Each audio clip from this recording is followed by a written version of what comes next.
Hey, hey, everyone.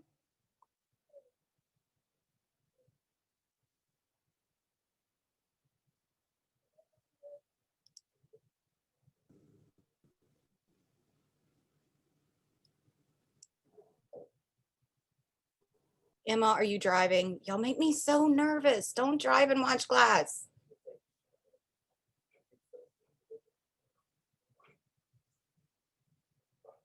Last live class. I'm sad.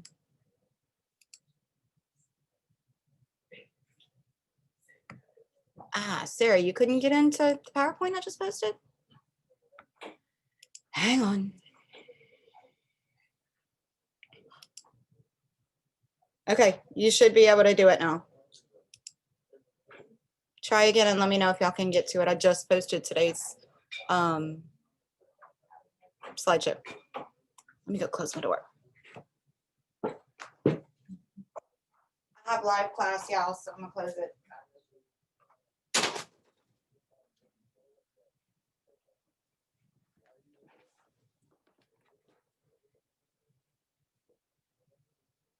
Hey, hey, hey.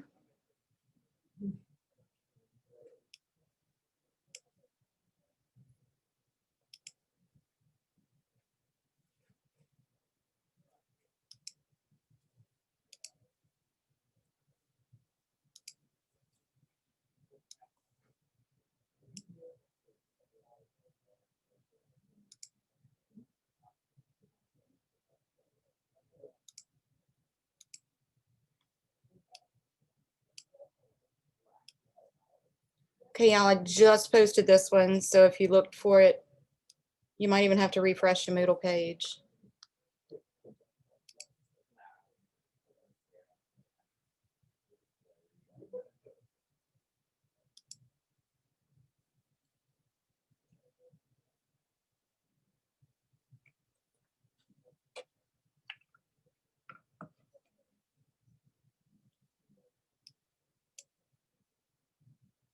Can everybody hear me? Everybody's doing okay? I've got our chat box open, so hopefully we can have some participation with that like we did last class. Not a long slideshow today, but it definitely is on the final. I just finished creating your final. The multiple choice section that's in class next Thursday will be 9 points of your final grade. And the essay section that I'm going to give you today that is due next Thursday will be 6 points of your final grade.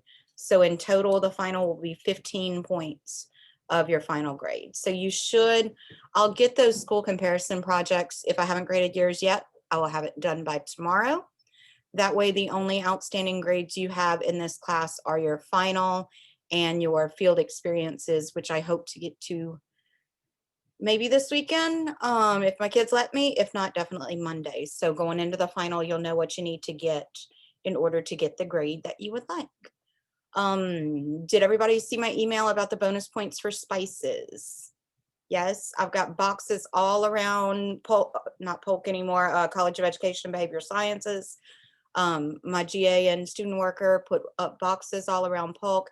If you want bonus points, though, you have to either come bring them to me or to one of them, or I don't know, you can take a selfie of yourself putting them in one of the boxes and send it to me, and I'll count that as points. Coolio?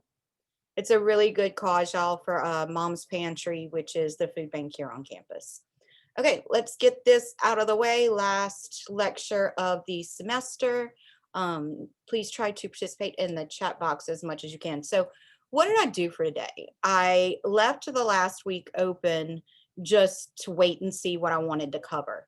And what I did is I went in these Praxis prep books for PLT, and I kind of dissected it. And I said, okay, they're getting that in 312, they're getting that in 313, they're getting this in methods, they're getting this in 250. And I kind of put everything else that I didn't think y'all were getting in other classes into this last slideshow to try to make sure that you got everything that you need for PLT during your classes. So if you got some of this stuff from other classes, apologize for the repeat, but trying to make y'all successful on that PLT here. Okay, so like I said, just kind of hodgepodge of stuff. So the first thing that I wanted to talk about that I know 1 to 5 gets in 365, but I wasn't sure if secondary got this. So I wanted to put this in here. We're talking about a classroom library. You could be teaching secondary science. It does not matter what you're teaching. You need to have a classroom library, okay? It's a place where students can go to check out books from you. You can use it for early finishers. Most of our students won't have their own transportation to get to a library. A lot of our schools only have library once a week. Some of our schools, they can't check out books. Some of them, they can't bring them home. They have to leave them at school. This is just a good resource for your students. And I want to bring it up now because classroom libraries are extremely expensive if you are buying the books yourself.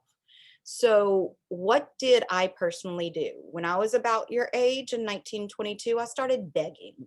I found my mom's teacher friends who were about to retire and they gave me old books. I found friends that had kids that were growing up and they were getting rid of their younger books. I went to garage sales, I went to school fairs, and I started building my library. But once I got, over 50, over 100 books, I started thinking, how the heck do I organize these books in my classroom library? And this is definitely on PLT for both elementary and secondary. So I wanted to make sure y'all got this. I'm expecting y'all know what a genre is. You can organize your classroom library by genre, and that is the type of story that it is: fiction, nonfiction, fantasy, things like that. But this is something that I did not know because we didn't do this when I was in the classroom. You can also categorize it by Lexile number. Okay, so that's definitely an important term you need to know. And it's what we used to do was AR level. We took accelerated reader tests. Did some of y'all do that when you were young? And we had AR level, okay? Same concept. It's just in a new format called Lexile number now. And what it does is it marks books based on reading level. So if you have a book that says it's 200 Lexile, that's on like that kindergarten basic first grade level, all the way up to 1600 Lexile, and that's the more advanced reader. The cool thing is that when you buy books or when you get donated books, if they are printed in the last 10 years or so, they will already have that Lexile number on the spine. So I like the little color codes, especially if you're going to be teaching younger students. Yes, you're gonna have the Lexile numbers on all your books, but if you color code them on the spine of a book, those little stickies at the dollar store with different colors. I color coded mine by AR level, now Lexile level, with the little stickies on my bookshelf. One thing that just is personal to me, some teachers will organize their bookshelf by Lexile number, meaning that if you read at a green dot level, you're going all the way to the left-hand side of the classroom. But if you're reading at a bright green level, you're going all the way to the right-hand side of the classroom. That kind of creates a stigma in your classroom on whether, you're going to the lower level side of the classroom or the higher level side of the classroom. I don't personally recommend that. I like organizing my books by the genre, but I do absolutely encourage you to put that color coded on there, the Lexile numbers, so that the students do know how difficult of a read that might be for them, but it doesn't create the stigma of different sides of the room. Okay, manipulatives in education. Have y'all seen manipulatives used? Absolutely. We always see them in math. I want to show you today how they can be used in other subjects. Just a preview to the end of this slideshow.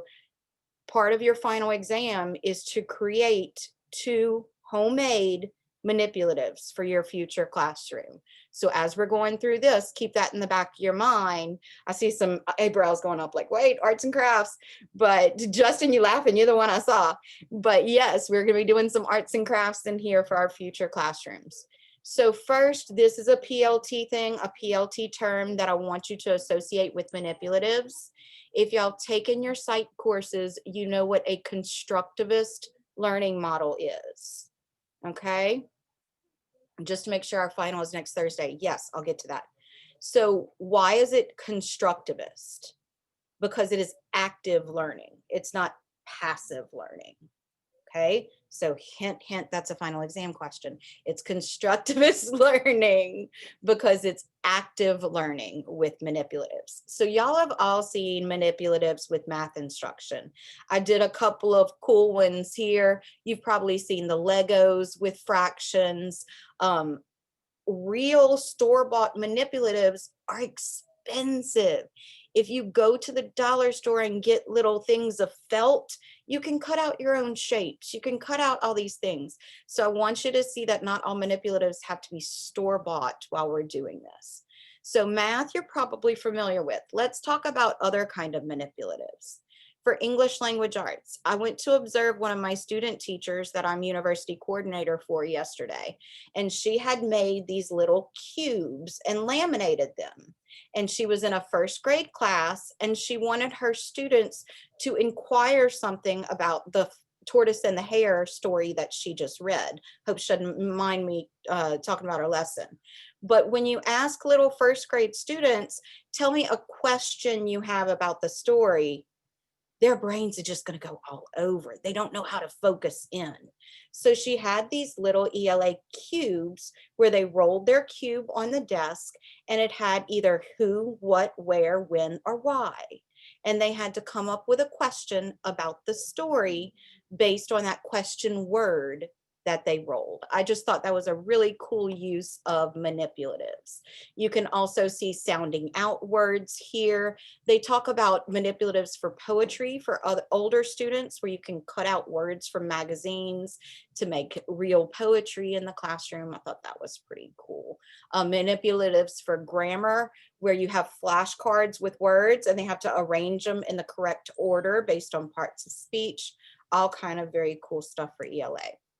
Social studies. Now, I'm not going to lie, I had to Google manipulatives for social studies, but I found some cool ones. First, in the very middle, have y'all ever heard of Google field trips? Google Expeditions, Google Earth field trips. So cool, y'all. So they had one on here, and where on Google Earth is Carmen Sandiego? And it was an online manipulative, virtual reality manipulative, where they could go use Google Maps to find out where Carmen Sandiego is. Let me explain these other pictures, the puzzle pieces. This is actually, I think it's the Declaration of Independence or some other very important speech that the teacher made into a puzzle, and they had to put the puzzle pieces together in order to make those. The bottom left-hand corner, they were putting pictures into categories based on the awakening and the revolution. And on the bottom right, this was one of my favorites. This is like an old memory game where they had a picture with a term. So they had to play the memory game until they found a picture and its matching term. I thought that was a really cool manipulative for social studies. Science. Okay, the brain one kind of freaked me out, but this is a high school biology 2, I think it was, where they cut out the brain and labeled it, and they literally had a model of the brain and what each part was. Look at that spine. Can anybody tell what that spine is made out of? Any ideas? Is it like the Egg drink cartons? holders? Yeah, it's an egg carton, right? And then for little ones, when you're talking about just starting to talk about measurements, there was a make your own balance idea up there. And again, there was another Google Earth project up there. Google Earth has now Google Sky, which makes it pretty cool with Google Maps. Okay, so I just want you guys to think outside of the box for your manipulatives. I'm not going to say you absolutely cannot use one of my examples here, but if you do, it has to absolutely have your own spin to it. We're going to talk about this more later, but I don't expect you to reinvent the wheel here. Go Google it like I did. But if you base your final exam projects on somebody else's idea, what do you need to do? What do you need to do? Tell me in the chat. Cite it. Cite it, cite it, cite it, give credit. Yes, cite it, give credit. Very, very, very good. Remember, I told y'all that student who got in trouble and just did not realize she had to cite it. Always make sure you're going to cite it. So try to think outside of the box. Here are some ways that you can do that. I'm not going to read them to you. Okay. In fact, let me go over this now since we're talking about it. I have a So this question. is 3 parts of your essay part of the final exam. Create from scratch 2 different manipulatives that could be used in the future classroom. Where are my HPD people? I even thought of y'all and I Googled some HPD. They had like track and field hurdles that you could do it yourself and make. They had do it yourself basketball goals, all kind of stuff. So there are manipulatives for every subject that you guys want to teach. So create 2 from scratch. Here's the other kicker. You have to find 2 standards in your area of certification where you will use these. So say you're going to make the brain in science that we just saw. You have to go find in your biology curriculum, where do you study the parts of the brain and connect it to that manipulative. So what do you need to turn in? You need to turn in, I said a PDF document, but I'm going to change that because I want y'all to print these out and bring them Thursday to me. Easier to grade that way. So you need to turn in a document with your standard on there and a photo of you and an original manipulative that you created. I want you in the photos so I know you didn't just pull it off from the internet. Make sense? Questions on this? 2 different standards. If you're certified like Birth to 5 or 1 to 5, do 2 different subjects. If you're certified science, do like physics and biology. Don't do the same curriculum. I want y'all out there looking at different curriculums. And that is 3 points of your final exam. Hopefully that's kind of fun for you. Okay. Completely switching gears. Like I said, I pulled topics that I just did not think y'all were getting in other classes. The PLT talks about promoting community involvement in schools and what are stakeholders. So you're a teacher. What is at the very center? What's the most important thing about schools and school community? What is the end all be all most important Parent person involvement. thing? Holly? Parent involvement. I'm sorry, I couldn't hear you. Parent involvement. Parent involvement is very important, but according to Praxis, it's not the focus. It's the students. Okay, the students are absolutely at the heart focus of our school community. So we think about this as a circle. So at the very center of our circle is our students and their learning. And what is important? What are the stakeholders? Who are the stakeholders? Who are all of the people that can help that student? As Holly said, one of the most important is the parent or guardian, right? That's that first tier coming in real close to the student with the parents, with the teachers, with the administrators. But then kind of think about another layer of circle or another tier, talking about family, friends, extended family members, members of the community. Thinking even larger, think about local organizations, corporations, Lord civics groups, Rotary clubs, Boys and Girls clubs. All of these entities impact that very focus of education, which is our students. Okay, why is this important at all? Schools are underfunded, y'all. Y'all know that, right? We're drastically underfunded. Say that you want some new playground equipment for your kindergarten students, and you go to your principal and they're like, sorry. What are some ways that maybe you could get some new playground equipment for your students? Type it out in the chat box. Give me some ideas.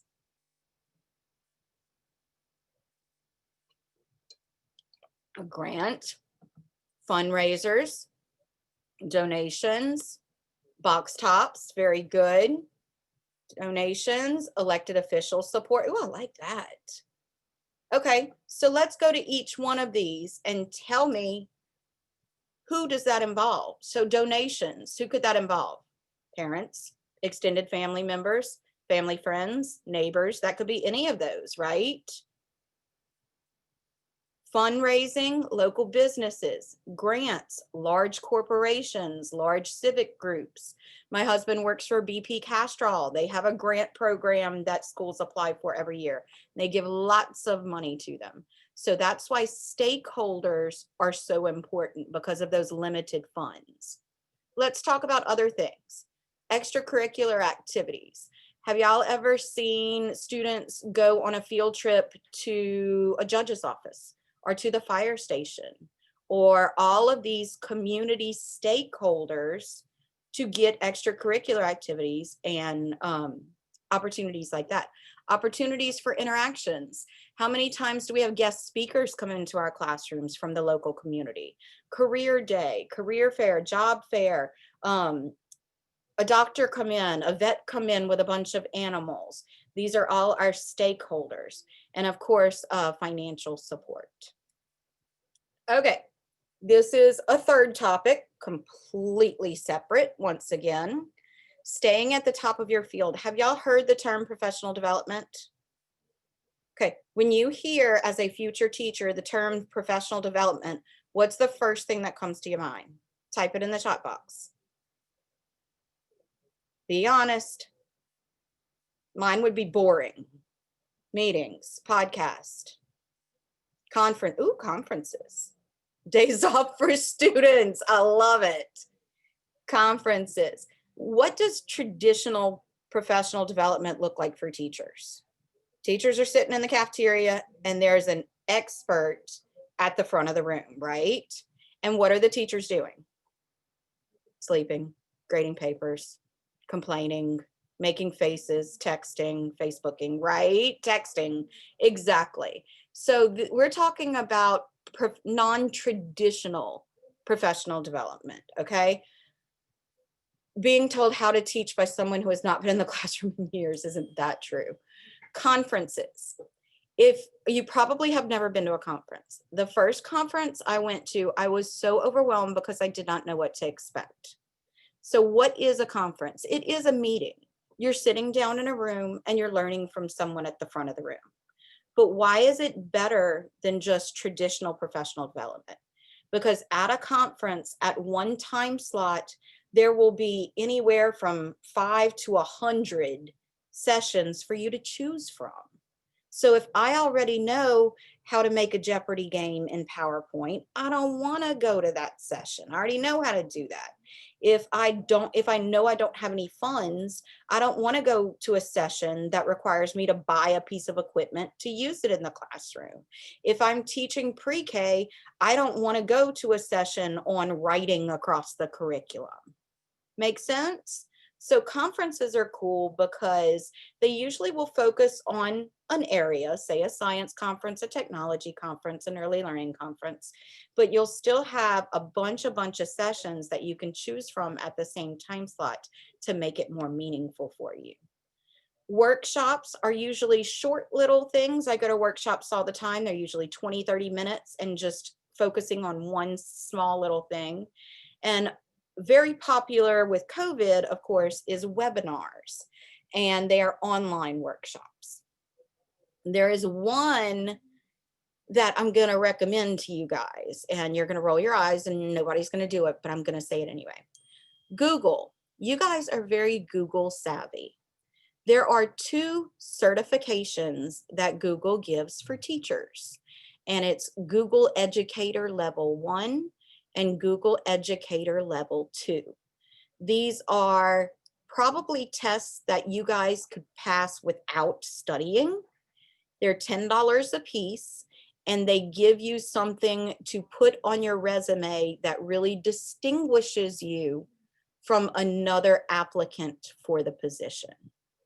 Okay, so I'm going to say that again, and the link is right there to Google. If you are bored over Christmas break, because we have like 8 weeks or something insane like that, you're already going to be studying for your Praxis 2. But another cool thing that you could do to add to your resume is to go to some webinars, one of which could lead to Google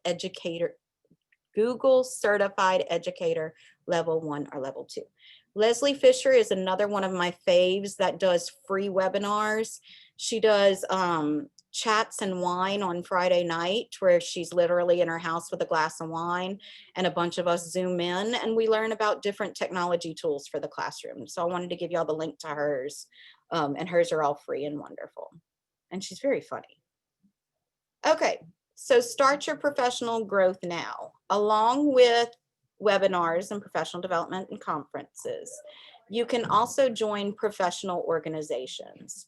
I reached out to some of the people in the building that know your fields better than I. Dr. Block and Dr. Papa and Dr. Perry highly recommend the NAEYC organization. It's $30 a year as a student, and you get access to professional development and publications. Again, resume builder. LeCue is the one that I recommend because I'm the computer educator here. I'm the technology person here.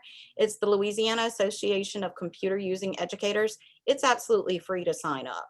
And they give an email every couple of weeks with free webinars. You can also follow them on social media for free webinars. They have really good resources. And then LAE is the Louisiana Association of Educators. It's $15 a year for students. Okay, don't have to pay any money for any of these. I'm just throwing out some resources for y'all. Okay, takeaways from all of this. Start an Amazon wish list. Start a I'm a new teacher Amazon wish list.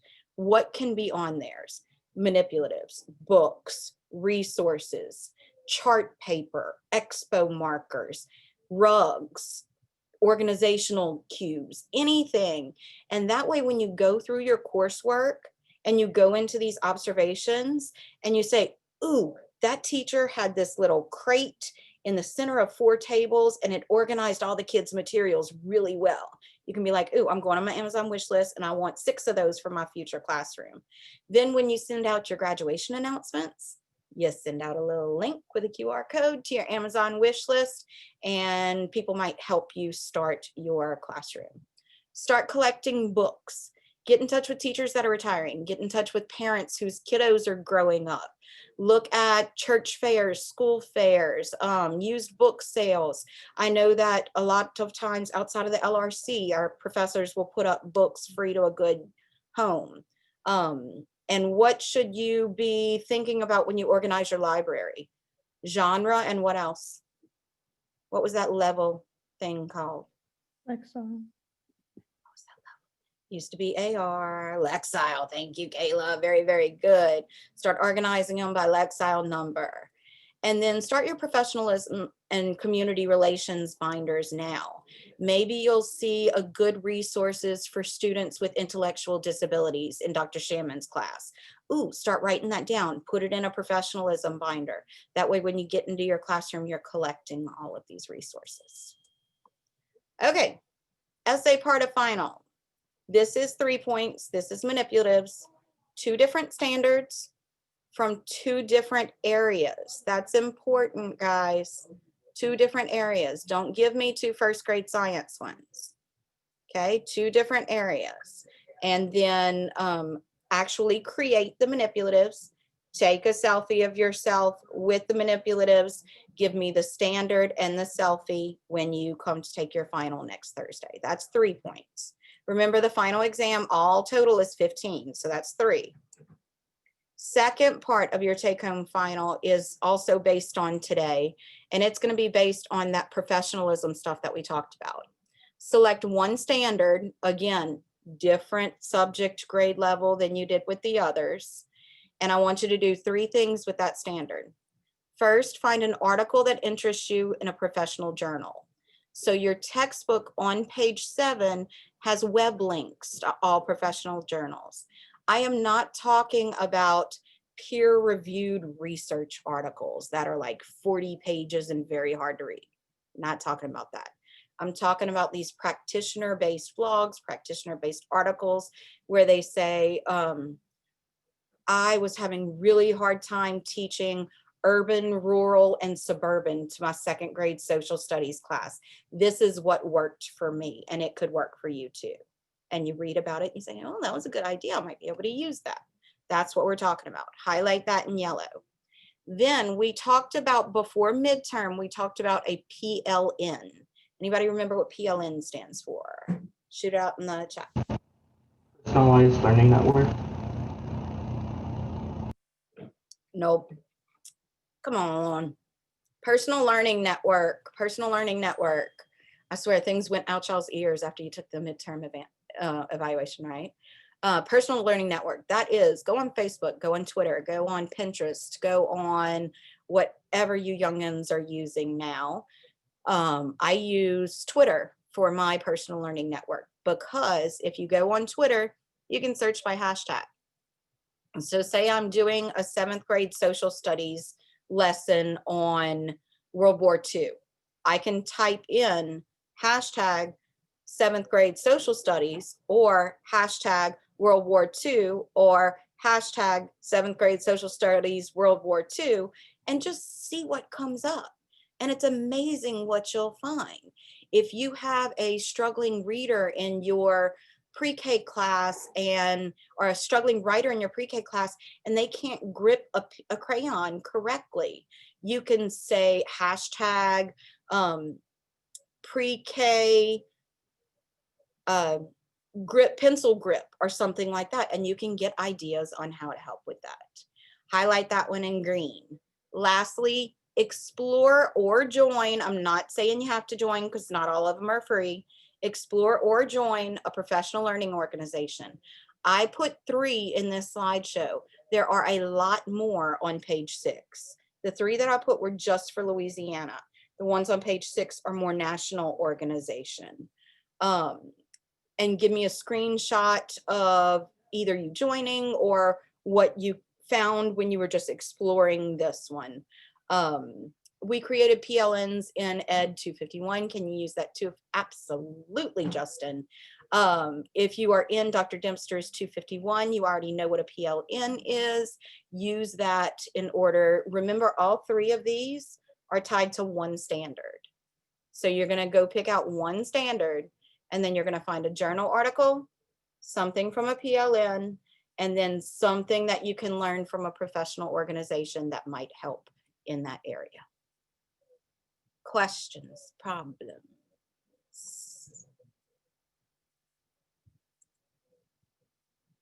Okay. Field experiencers are due today, or more likely tomorrow by the time I wake up. I am an early riser. I need them in one PDF document, y'all. I'm sorry, there's too many of y'all to be opening 47 different documents. I'm also going to ask, please, that they are in this order. If they're not in this, if you've already turned it in, they're not in this order, I'll deal with it, but it would make my life a lot easier if they're in this order. You need 3 general observations or high 5 with thoughtful reflections from each one. You need 1 teacher observation with proof of meeting. I'm not going to, send it back and like the project and say you forgot your proof. I'm reminding y'all now, you need your proof of meeting. Please put, an email screenshot, a selfie, whatever you can do for proof. And then you need that final thoughtful and meaningful reflection for all field experiences. Please go back to that field experience document to make sure you are getting everything that I asked you for.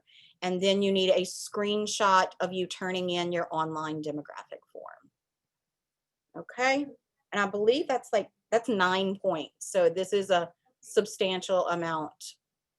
I have a I thought the question. email was the demographic. I don't understand that.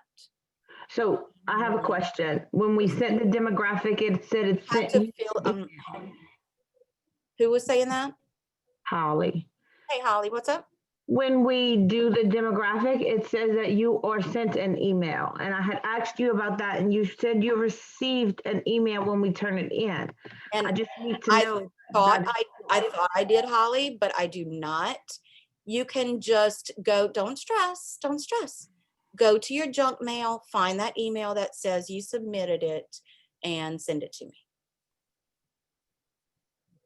Okay, so we just I showed had to take a proof of one demographic form, but we had to do We 8, right? you only have to turn in one demographic form now. Oh my gosh. And no, if you turned in more than one, Yeah, that's I fine. As long as they add up to the 15 hours. Lacey, what can I do for you, boo? Whenever I put in my demographic form, I went back and I edited it. And then whenever I went back to look, like I tried to submit it again because whenever you do the PDF and you send it to you, then when I went back and I corrected it, when I went back, it was still the answers that I had put before. So I copied and pasted it in Word, the new answers, and I sent that to you in an Perfect. email. That's okay if you send it in an email, but please also put it with your field experience turn in. I'd appreciate it. And one more thing, I had all those things that you wanted done. I put it all in separate PDFs. So I need to go back and just put it in one big document, is what you're saying? Yes, that's what I've asked for the whole semester is one PDF document, please. And if you have several PDFs, y'all, if you just Google free PDF merger online, there are tools where you just drag and drop it in there and you'll download one. I have a question. I've turned this in already. So how am I supposed to put a screenshot of the demographic form if it's already been turned in? It's not due till tonight, so they should let you add to it. And just go ahead and add to it. If they don't, shoot me an email with the one PDF and I'll grade it from my email. So I did all 8, but like I did like one from each of the groups that we did with our partners, and then like, I pretty much did them all separately. So you That's just need fine. proof of one of them. Yeah, just send me proof of one. Okay. That's fine. Now, what you did is what you will typically do in other classes. Every time you go out in the field, you do a demographic form. But since we're not actually going out in the field, the person who's in charge of this said that y'all can just do one. I know we're stressed, y'all. I'm sorry. It's been a horrible semester and we're almost done. I have one more question. The Yes, final ma'am. reflection. The final reflection was what we had to do. I don't know what the final reflection is. Okay, let me show you. So it's on the red piece of paper that I gave you the very first day. And Yeah, I have the red papers. It's like it doesn't like go into it deeply. It's just like a overall, like just what you Correct. want. I get kind of Correct. It says a rich description. Yeah, how has it impacted? No, that's the interview. Where's my second page?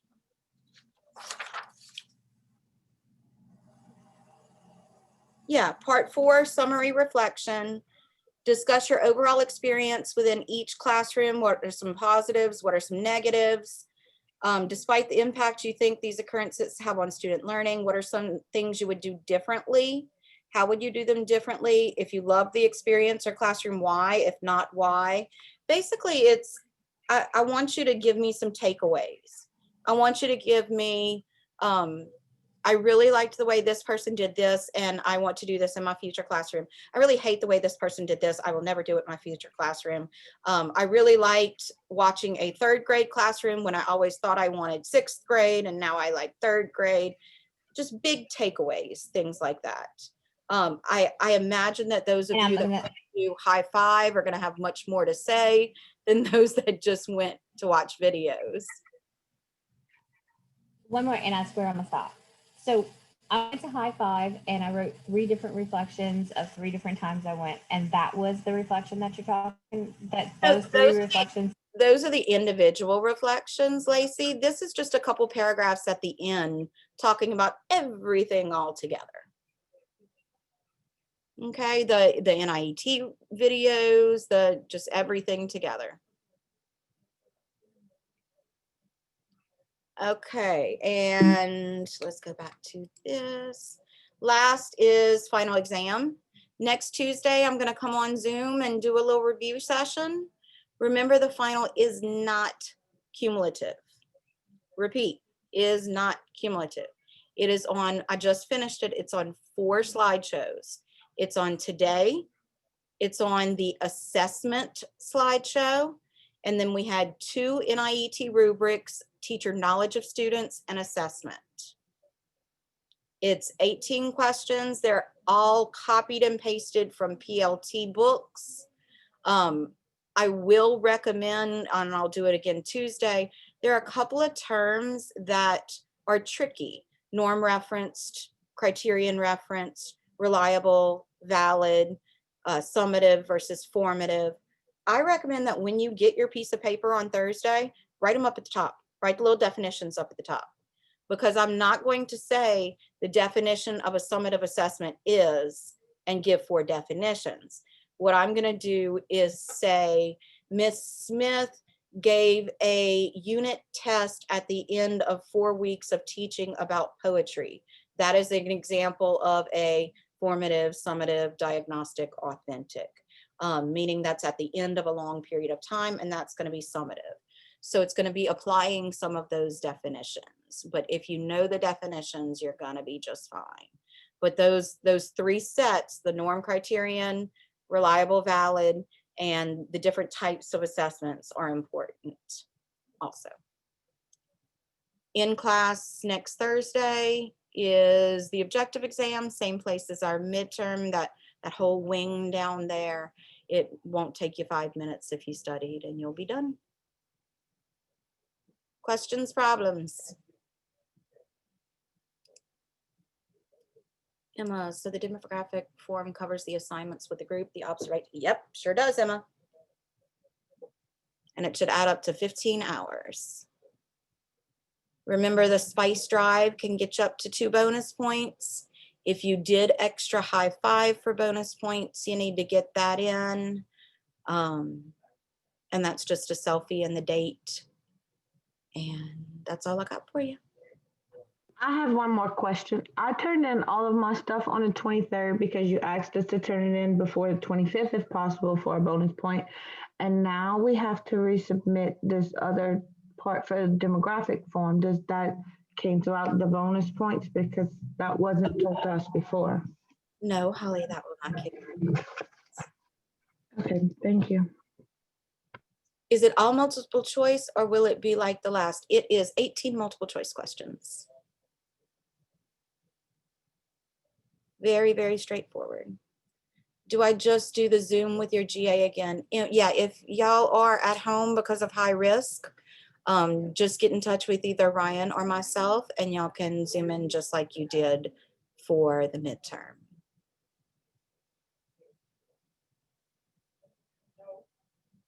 Okay, any other questions, problems?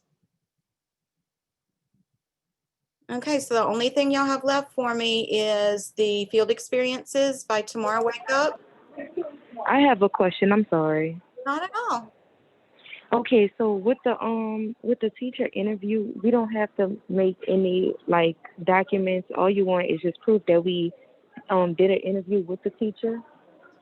And the reflection after based on what I asked you Okay. to do on the red sheet, yeah. So what if I do a recording of what me and the teacher is saying and just put it in the document, and then would that be enough like for proof and enough for the document, or you still would want me to write like? You have to write a reflection. Okay, that's fine. And then before we get off, I have something else to talk to you about, but I'll wait till everyone leaves. Okay, no problem. I'll stick around. So the Okay. last thing that y'all owe me is the field experiences by tomorrow wake up, the essay part of the final exam manipulatives, the essay part of the final exam professionalism, and then the final exam itself and any bonus points that you have. And then we're done. Is the Optionals. exam at 12? Next Exams at Thursday? 12. If you want to come early, you're absolutely welcome to. Just come to my office. You can take it in the lab. I'm here usually about 8:15, depending on traffic from Gonzales.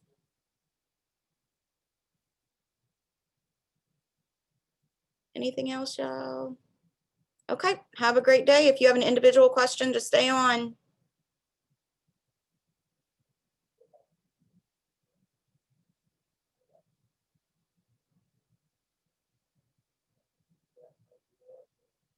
Okay, y'all have questions? What can I do for you?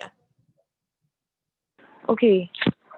All right, this is Tasia. I'm sorry, I'm at work, and the Zoom like camera wasn't allowing me to Not at do all. it. Not at all. So because of the hurricane, my lights are literally still out. Good. So I've been having a hard time when getting a lot of my assignments done. You have a, I've been hey, you can emailing have an all. extension. I'm sorry, say it again. You can have an extension as long as you need when your power gets back up. Okay, they said they've been sending out text messages. They said that the power should be back on. They said by today, but of course the power is still not on. So Yeah. hopefully I'm gonna try to get everything done. I've been trying to use my phone for hotspot to turn in some of my assignments, but it's very, very hard. Take the weekend, okay? No worries.